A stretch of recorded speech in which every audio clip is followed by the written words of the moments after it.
आकाशीय बिजली गिरने पर सावधानियां अवश्य रखें। विस्तार से जाने क्या क्या सावधानियां रखनी है। दामिनी ऐप से जाने बिजली चमकने की जानकारी प्ले स्टोर से ऐप को डाउनलोड किया जा सकता है। दूरस्थ अंचलों में जहां से आने में दिक्कत हो, ऐसी गर्भवती महिलाएं जिसकी डिलीवरी 2-3 दिन में हो रही है या नजदीकी स्वास्थ्य केंद्र के बर्थ वेटिंग सेंटर या नजदीकी रिश्तेदार के यहां जाने का आग्रह है। दमोह जिले के निवासियों को मैं बताना चाहता हूं कि आज अगले 3-4 घंटे में और ऐसा भी कह सकते हैं कि आज रात को देर रात तक भारी से बहुत भारी वर्षा होने की संभावना व्यक्त की गई है मौसम विभाग के द्वारा, और कुछ स्थानों पर आकाशीय बिजली गिरने की भी संभावना व्यक्त की गई है।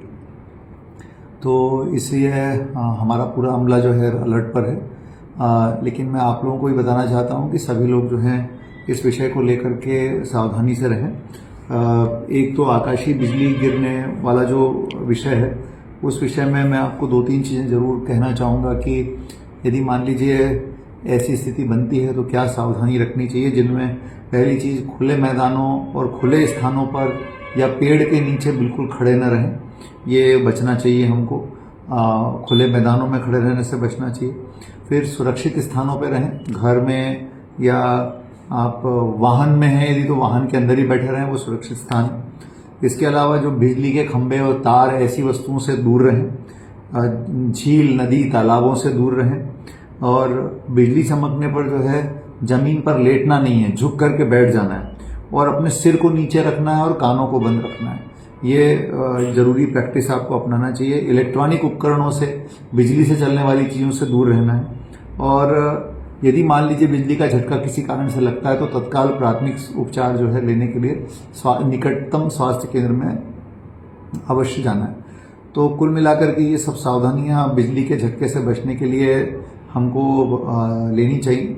और साथ में मैंने एक ऐप के बारे में भी आप सभी को बताया था, जो दामिनी ऐप है, जो सरकार का ऐप है और ये बिजली के कड़कने की घटनाओं के बारे में बताता है। तो इसका विशेष रूप से ध्यान रखना बहुत ज़रूरी है कि इसको डाउनलोड कर लिया जाए।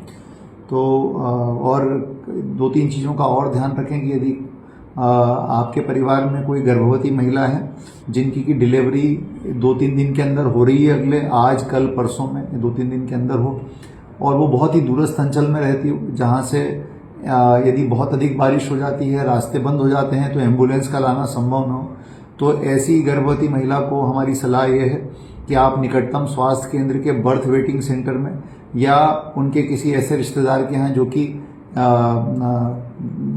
निकटस्थ रहते हों स्वास्थ्य केंद्र के, वहाँ पर उनको शिफ्ट कराने का कष्ट करें ताकि उनको सही समय पर इलाज और उपचार व्यवस्थित रूप से मिल सके।